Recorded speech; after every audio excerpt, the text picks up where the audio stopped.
आज इंडिया में हर एक स्टूडेंट यूपीएससी का एग्जाम देना चाहता है। हर साल लगभग 10 लाख एस्पिरेंट्स यूपीएससी की तैयारी करते हैं और करीब 1000 लोग हर साल इस एग्जाम को पास करते हैं। इसे दुनिया के सबसे कठिन एग्जाम्स में से एक माना जाता है। लेकिन क्या आप जानते हैं कि इस सिस्टम को अंग्रेजों ने क्यों बनाया था? हमें यानी इंडियंस को कंट्रोल करने के लिए। वो ऐसा टाइम था जब सिर्फ 1000 लोग मिलकर 30 करोड़ इंडियंस पर रूल कर रहे थे और तब कोई भारतीय आईएएस या आईपीएस नहीं बन सकता था। लेकिन सरदार पटेल ने इस सिस्टम को भारत को जोड़ने वाला हथियार बनाया और इसे एक स्टील फ्रेम वाला सिस्टम बना दिया। असल में यूपीएससी की जो कहानी है वो सिर्फ एक सरकारी नौकरी की कहानी नहीं है। ये कहानी है पावर, कॉन्स्पिरेसी, चेंजेस और उस एम्बिशन की जिसने मॉडर्न इंडिया की नींव रखी। कैसे ये सिस्टम इतना ताकतवर बन गया कि एक डिस्ट्रिक्ट कलेक्टर अपने आप में राजा माना जाने लगा। तो ये सब कैसे हुआ, कैसे इस सिस्टम की नींव पड़ी और किन किन चरणों से ये सिस्टम होकर गुजरा, ये सारी बातें जानेंगे हम आज की इस वीडियो में। तो वीडियो को पूरा देखिएगा, क्योंकि अपना इतिहास नहीं जानोगे तो खुद को कैसे पहचानोगे।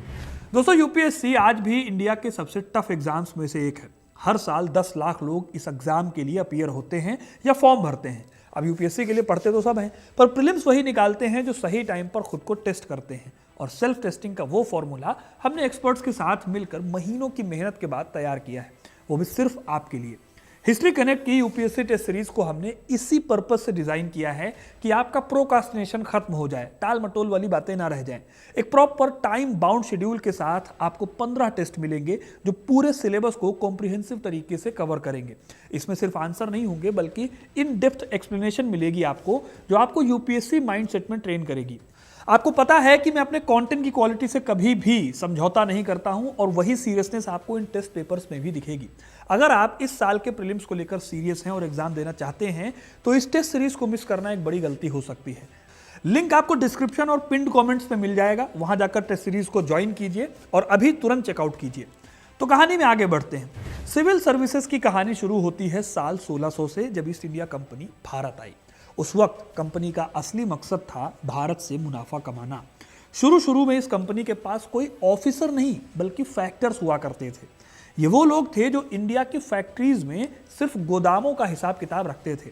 सही मायनों में ये लोग एडवेंचरस थे जो जान हथेली पर रखकर इंडिया आए थे, इस उम्मीद में कि बहुत अमीर होकर अपने देश वापस लौटेंगे। इन फैक्टर्स की दुनिया शुरुआत में मसालों के ट्रेड, रेशम की खरीद फरोख्त और लोकल नवाबों के साथ डील करने तक लिमिटेड थी। लेकिन 1757 में प्लासी की जीत के बाद ये सब कुछ बदल गया। ईस्ट इंडिया कंपनी के पास इंडिया का सबसे ज्यादा रेवेन्यू वाला एरिया आ गया। लेकिन सवाल अब ये था कि इतने बड़े एरिया को अब संभालेंगे कैसे। यानी कि अब ईस्ट इंडिया कंपनी को जरूरत फील हो रही थी एक यूनिफाइड ब्यूरोक्रेसी यानी नौकरशाही की। आप सोच कर देखो, अगर एक प्रॉफिट कमाने वाली कंपनी को सीधे सीधे करोड़ों लोगों के जस्टिस करने और लगान को वसूलने की जिम्मेदारी दे दी जाए तो वो क्या करेगी? जाहिर है कि किसी भी कंपनी को प्रॉफिट चाहिए होता है, इसीलिए इस दौरान बेहिसाब करप्शन हुआ। यह करप्शन इस लेवल पर था कि जब 1772 में वॉरेन हेस्टिंग्स बंगाल के गवर्नर बने तो पूरी तरह से सड़ा हुआ सिस्टम उनको मिला। कंपनी के वर्कर्स को अपनी जेबें भरने की पड़ी हुई थी। ये लोग प्राइवेट ट्रेड करके अमीर हो रहे थे, जबकि दूसरी तरफ बंगाल की आम जनता अकाल की आग में जल रही थी। 1770 के अकाल में लाखों लोग मर गए, लेकिन कंपनी के जो नवाब थे, अंग्रेजी नवाब, इनकी तिजोरियां भरती रही। तब हेस्टिंग्स ने पहली बार यह फील किया कि ट्रेड और एडमिनिस्ट्रेशन, इन दोनों को अलग करना होगा। इन्होंने डिस्ट्रिक्ट कलेक्टर्स को अपॉइंट करना शुरू किया। इनका काम था जमीन से लगान लेना, लेकिन प्रॉब्लम यह थी कि कंपनी कलेक्टर भी तो प्रॉफिट ही कमाना चाहते थे, इसीलिए उन्होंने भी बड़े पैमाने पर करप्शन ही किया। बर्नार्ड कोहेन जैसे हिस्टोरियंस अपने research colonialism and it's forms of knowledge में ये लॉजिक देते हैं कि हेस्टिंग्स का ये सिस्टम इंडियंस को सिर्फ सब्जेक्ट्स यानी प्रजा की तरह देखता था, इंसान की तरह नहीं देखता था। ये पूरा का पूरा सिस्टम सिर्फ पेपर्स पर कंट्रोल करने के लिए बनाया गया था, ना कि लोगों की भलाई के लिए बनाया गया था। लेकिन फिर सिविल सर्विसेज में एक बहुत बड़ा टर्निंग पॉइंट आया जब लॉर्ड कॉर्नवालिस गवर्नर जनरल बने। कॉर्नवालिस को आज भी father of civil services in India कहा जाता है। 1793 में ये सिविल सर्विसेज का एक नया कोड लेकर आए। इन्होंने इस सर्विस को कोवेनेंटेड और अनकोवेनेंटेड की कैटेगरी में बांट दिया। कोवेनेंटेड सिविल सर्विसेज की हाई रैंक होती थी और अनकोवेनेंटेड लोअर रैंक की सर्विस होती थी। एग्जाम्पल के लिए अगर आप आज के आईएएस ऑफिसर्स को देखो तो वो कोवेनेंटेड ऑफिसर्स होंगे, लेकिन जो अनकोवेनेंटेड ऑफिसर थे उन्हें क्लर्क की तरह ऑफिसर माना जाता था। कोवेनेंटेड सर्विस में ज्यादातर जो लोग होते थे वो यूरोप के ही अपॉइंट होते थे, ज्यादातर क्या कहूं, लगभग सारे ही लोग, और अनकोवेनेंटेड में ज्यादातर इंडियंस होते थे। इसमें सैलरी से लेकर काम करने की कंडीशन और पावर तक में जमीन आसमान का फर्क होता था। अब कॉर्नवालिस को आप भले ही इंडियन सर्विसेज का फादर मानते हो, लेकिन उनके मन में इंडियंस के लिए बेहिसाब नफरत और डिस्ट्रस्ट था। उनका मानना था कि भारत का हर आदमी करप्ट है और इसीलिए एडमिनिस्ट्रेशन की बागडोर सिर्फ और सिर्फ गोरों के हाथ में यानी ब्रिटिशर्स के हाथ में होनी चाहिए। असल में कॉर्नवालिस एक ऐसी प्योर यूरोपियन मशीनरी या सिस्टम बनाना चाहते थे जो पूरी तरह से लंदन के लिए ही लॉयल हो। इन्होंने ऑफिसर्स की सैलरी इतनी बढ़ा दी कि उनको रिश्वत लेने की जरूरत ही ना पड़े, लेकिन इसके साथ ही उन्होंने इंडियंस के लिए इस पावरफुल सर्विसेज के दरवाजे को हमेशा के लिए बंद कर दिया। एक असिस्टेंट तक की तनख्वाह उस वक्त 300 पाउंड तय की गई, जो जमाने के हिसाब से बहुत बड़ी रकम होती थी। यहां से एक ऐसी एलिट क्लास निकली जो थी तो इंडियन लैंड पर, लेकिन उनकी लॉयल्टी और उनकी सोल दोनों ब्रिटिश क्राउन के लिए ही समर्पित थी। इन अफसर्स को एक भारत के लिए तैयार करने के पर्पज से बकायदा इंग्लैंड में एक कॉलेज खोला गया जिसे हैलीबरी कॉलेज कहा जाता है। यहाँ पर ग्रीक माइथोलॉजी, इंडियन लैंग्वेजेस और लॉज की पढ़ाई कराई जाती थी, लेकिन ये सब कुछ ब्रिटिश एंगल से किया जाता था। हिस्टोरियन क्लाइव डेवी बताते हैं कि हैलीबेरी में उन्हें एक अभिजात वर्ग की तरह पाला जाता था ताकि जब वो इंडिया पहुंचे तो खुद को आम जनता से ऊपर समझे। दोस्तों, यही वो दौर था जब मैकॉले का मिनट ऑन एजुकेशन आया। इसका मकसद था ऐसे इंडियंस को रेडी करना जो कि खून और रंग में तो इंडियन हो, लेकिन पसंद, मोरालिटी और अपनी बुद्धि में अंग्रेज हो। इसी वजह से 1853 में मैकॉले ने इंग्लैंड की पार्लियामेंट में एक रिपोर्ट दी जिसमें मॉडर्न सिविल सर्विसेज का सिस्टम शुरू करने की बात कही गई। मैकॉले की इसी रिपोर्ट के बेसिस पर चार्टर एक्ट ऑफ 1853 लाया गया। इसमें मेरिट के बेसिस पर एग्जाम लेकर सिविल सर्विस में भर्ती करने की बात की गई। फिर अगले ही साल यानी 1854 में लंदन में एक सिविल सर्विस कमीशन बनाया गया और 1855 से इस कॉम्पिटिटिव एग्जाम की शुरुआत हो गई। इस तरह अगर आप देखो तो मैकॉले के बनाए गए इस एडमिनिस्ट्रेशन का काम सिर्फ फाइल्स चलाना नहीं था, बल्कि एक पूरी की पूरी सभ्यता को मानसिक रूप से गुलाम बनाने का अच्छा खासा प्रोसेस शुरू किया गया। ब्रिटिशर्स चाहते थे कि इंडियन पब्लिक अपने ही लोगों को साहब की तरह से देखे और उनकी सुप्रीमेसी को एक्सेप्ट कर ले। अब आप कमेंट करके बताओ, क्या यही चीज आज भी सिविल सर्वेंट्स को साहब की नजरों से देखने के लिए बाध्य नहीं करती? खैर, 1793 में शुरू हुए सिविल सर्वेंट्स की लाइफ के लिए सबसे बड़ा झटका लगता है उसके कुछ ही डेकेड्स के बाद। साल 1857 में जब मेरठ से निकली एक चिंगारी ने देश के बड़े हिस्से को भड़का दिया। इस विद्रोह के चलते महारानी विक्टोरिया ने तुरंत कंपनी के शासन को खत्म कर दिया। 1858 में गवर्नमेंट ऑफ इंडिया एक्ट के तहत भारत सीधे तौर पर अंग्रेजी हुकूमत का गुलाम हो गया। इसी टाइम से सिविल सर्विसेज को इंपीरियल सर्विस में बदल दिया गया। यहीं से मॉडर्न सिविल सर्विसेज में बदलाव भी शुरू होने लगे, जैसे कि अब सिफारिश की जगह एग्जाम होने लगे, और एग्जाम भी ऐसा वैसा नहीं, लंदन में बहुत टफ एग्जाम जिसे पास कर पाना सबकी बस की बात ना हो। लेकिन यहीं से अंग्रेजों ने एक और चाल चली। इन्होंने ये एग्जाम जानबूझकर इतना टफ कर दिया कि कोई भी इंडियंस इसे पास ही ना कर पाए। ऊपर से इंडिया में सिविल सर्वेंट बनने के लिए जो एग्जाम होता था वो इंडिया में ना होकर लंदन में होता था। फिर ये एक बैरियर था। इसके बाद सिलेबस होता था यूरोपियन क्लासिक्स पर बेस्ड, जैसे कि लैटिन और ग्रीक, यानी कि अगर कोई इंडियन रेडी भी हो एग्जाम देने के लिए तो भी वो ना दे पाए। इन सबके बाद मैक्सिमम एज इंडियंस के लिए रखी गई 21 साल। आज जिस उम्र में लोगों का ग्रेजुएशन पास नहीं होता, उस उम्र में आपको एग्जाम क्लियर कर लेना है। आज भी अगर आप देखो तो यूपीएससी की लिमिट 32 साल है। ये सब कुछ इसलिए किया गया ताकि किसी भी हाल में कोई इंडियन एग्जाम ना दे सके। लेकिन भाई, हम इंडियंस हैं। तो हुआ ये कि 1864 में सत्येंद्र नाथ टैगोर ने इन सारी रिस्ट्रिक्शंस के साथ आईसीएस एग्जाम को क्लियर कर दिया। ये सिर्फ एक आदमी के एग्जाम क्लियर करने की बात नहीं थी, ये उस घमंड के टूट जाने की बात थी जो मानता था कि इंडियंस रूल ही नहीं कर सकते।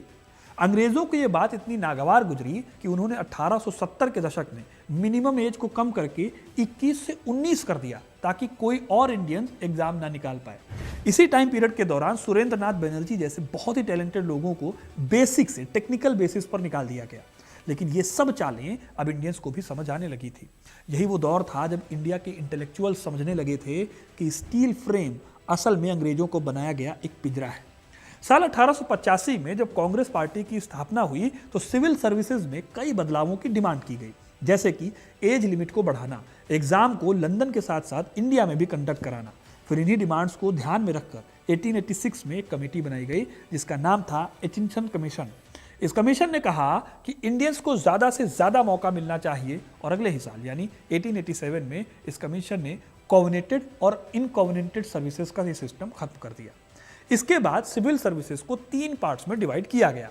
पहला इंपीरियल सर्विसेज, दूसरा प्रोविंशियल सर्विसेज और तीसरा सबऑर्डिनेट सर्विसेज। इसमें इंपीरियल सर्विसेज में ही सबसे ज़्यादा ब्रिटिशर्स चुने जाते थे। ऐसा इसलिए किया जाता था क्योंकि ये एक तरह की सेंट्रल सर्विस होती थी।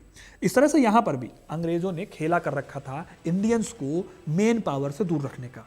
पंडित जवाहरलाल नेहरू ने अपनी किताबों में इस सर्विस को क्रिटिसाइज करते हुए लिखा था कि ये ना तो इंडियन सर्विस है, ना ही सिविल है और ना ही ये कोई सर्विस है। उनका लॉजिक ये था कि एक ऐसी सेवा जो सिर्फ और सिर्फ फॉरेन इंटरेस्ट को सेफ गार्ड करे वो कभी सिविल या लोक सेवा नहीं हो सकती। इसी बीच 1912 में एक और कमीशन आया, इसको कहते हैं इस्लिंगटन कमीशन।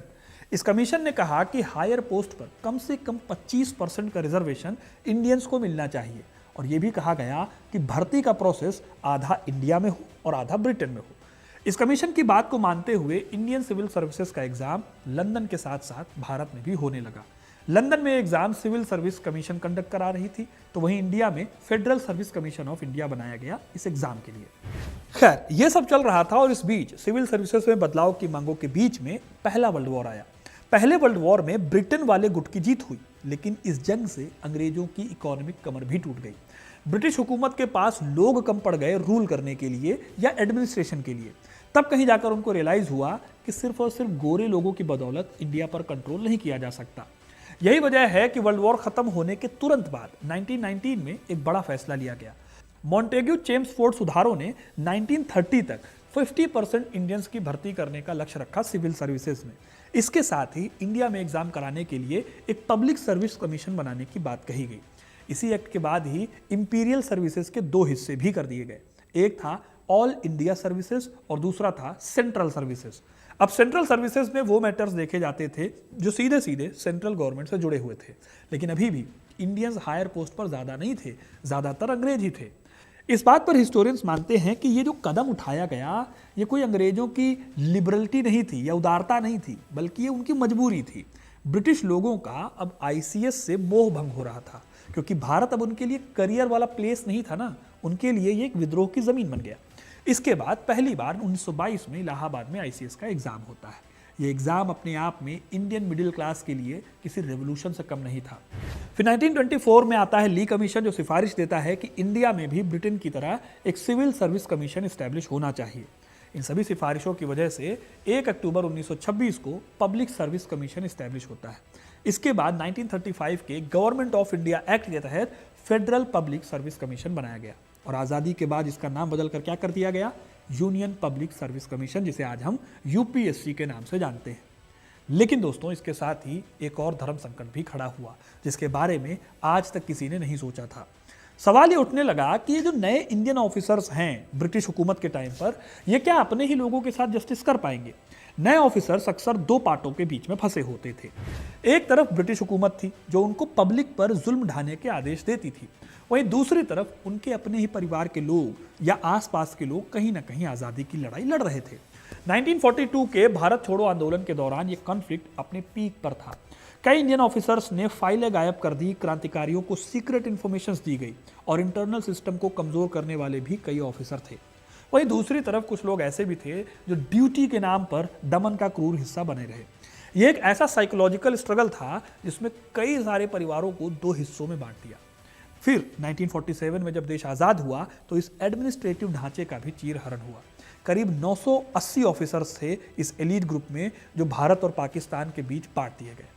उस टाइम पर वेस्टर्न मीडिया और कई अंग्रेजी पंडित जो थे वो भविष्यवाणी कर रहे थे कि अंग्रेजों के जाते ही भारत ताश के पत्तों की तरह बिखर जाएगा, क्योंकि भारतीयों को व्यवस्था या सिस्टम चलाना नहीं आता। लेकिन यहीं पर सरदार पटेल की दूरदर्शिता ने इतिहास को बदल कर रख दिया। नेहरू के साथ ही सरदार वल्लभ भाई पटेल सिविल सेवाओं को बनाए रखने के सबसे बड़े सपोर्टर थे। उन्होंने नेहरू को भरोसा दिलाया कि इन अधिकारियों के पास देश को चलाने का एक्सपीरियंस है। उन्होंने संविधान सभा में ऐतिहासिक भाषण देते हुए कहा कि अगर आपने इस सर्विस को संवैधानिक सुरक्षा नहीं दी तो आपके पास एक यूनिफाइड इंडिया नहीं होगा। पटेल जानते थे कि 565 रियासतों के विलय, शरणार्थियों की प्रॉब्लम और दंगों के बीच में अगर कोई एक धागा है जो पूरे देश को जोड़ सकता है तो वो यही एक्सपीरियंस एडमिनिस्ट्रेटिव सिस्टम है। इसीलिए पंडित नेहरू ने अपनी पुरानी नाराजगी को किनारे रखा, सिविल सेवाओं की कंटिन्यूटी को एक्सेप्ट कर लिया। हालांकि उन्होंने इसका नाम बदलकर IAS या इंडियन एडमिनिस्ट्रेटिव सर्विस किया और इसमें चेंजेस लाने की कोशिश की। सरदार वल्लभ भाई पटेल ने ब्यूरोक्रेसी को देश की अखंडता को बनाए रखने के लिए सबसे जरूरी माना। उन्होंने इसे स्टील फ्रेम ऑफ इंडिया कहा। इस फ्रेम को स्ट्रॉन्ग करने के लिए उन्होंने कॉन्स्टिट्यूशन में 9th शेड्यूल के अंदर आर्टिकल 311 और आर्टिकल 312 को इंक्लूड कराया। इसमें सिविल सर्वेंट्स को अच्छी खासी ताकत दी गई। जैसे आर्टिकल 311 कहता है कि किसी भी ऑफिसर को एक बिना लीगल प्रोसेस के सस्पेंड नहीं किया जा सकता। 312 आर्टिकल जो है वो उनको ऐसी ताकत देता है जो केंद्र और राज्य दोनों के लिए काम करे। इससे सिविल सेवा केंद्र और राज्यों के बीच में एक ब्रिज का काम करती है। इन्होंने संघ लोक सेवा आयोग को एक स्वतंत्र और संवैधानिक ढांचे का दर्जा दिलाया ताकि भर्ती में कोई भाई भतीजावाद या नेपोटिज्म ना चले, बल्कि मेरिट को प्रायोरिटी मिले। अब क्या पटेल का यह भरोसा सही था? आज जब हम भारत की अखंडता को देखते हैं तो जवाब तो हाँ में ही मिलता है। लेकिन साहब कल्चर कितना बचा हुआ है वो आप कमेंट में बता सकते हो। मैं तो फील करता हूं कि साहब कल्चर आज भी प्रोमिनेंटली प्रिवेल करता है यूपीएससी में। आज़ादी के बाद इंडियन एडमिनिस्ट्रेटिव सर्विसेज का स्ट्रक्चर वही रहा, लेकिन पर्पस बदल गया। अब राज करने की जगह सेवा करना मेन पर्पस हो गया। निर्मल कुमार मुखर्जी जो भारत के आखिरी ICS ऑफिसर थे वो 1980 में रिटायर हुए। पाकिस्तान में यह सिलसिला 1994 तक चलता रहा और 2021 में VMM नायर के निधन के साथ ही उस युग का भौतिक अस्तित्व समाप्त हो गया जो अंग्रेजों के साथ जुड़ा हुआ था। तो दोस्तों ये था इतिहास यूपीएससी का, जिसके लिए आज इंडिया में काफ़ी ज़्यादा कंपटीशन है। लेकिन आज भी यूपीएससी पर सवाल खड़े होते हैं, खासकर उसके एग्जाम लेने के पैटर्न पर। यूपीएससी के प्रीलिम्स एग्जाम में CSAT का पेपर होता है जो कि क्वालिफाइंग पेपर है, लेकिन उस पेपर पर आरोप लगते रहे हैं कि इस पेपर की स्ट्रेटजी है कि रीजनल लैंग्वेजेस और गैर साइंस बैकग्राउंड के एस्पिरेंट्स को छांटने के लिए इसे बनाया गया है। पिछले कुछ दिनों में यूपीएससी के कोटा मिसयूज की भी कई रिपोर्ट सामने आई हैं। इन सबसे ऊपर आज भी इंग्लिश मीडियम बच्चों के सिलेक्ट होने के चांसेस बाकी रीजनल लैंग्वेजेस के स्टूडेंट से सबसे ज़्यादा होते हैं। अब ये तो नहीं कहा जा सकता कि हिंदी मीडियम या दूसरी लैंग्वेजेस के बच्चे कमज़ोर होते हैं पढ़ाई लिखाई के मामले में। इसीलिए अक्सर यूपीएससी पर आज भी भेदभाव के आरोप लगते रहे हैं। ये सब यूपीएससी के इमेज पर कहीं ना कहीं डेंट भी लगा रहे हैं आज की डेट में।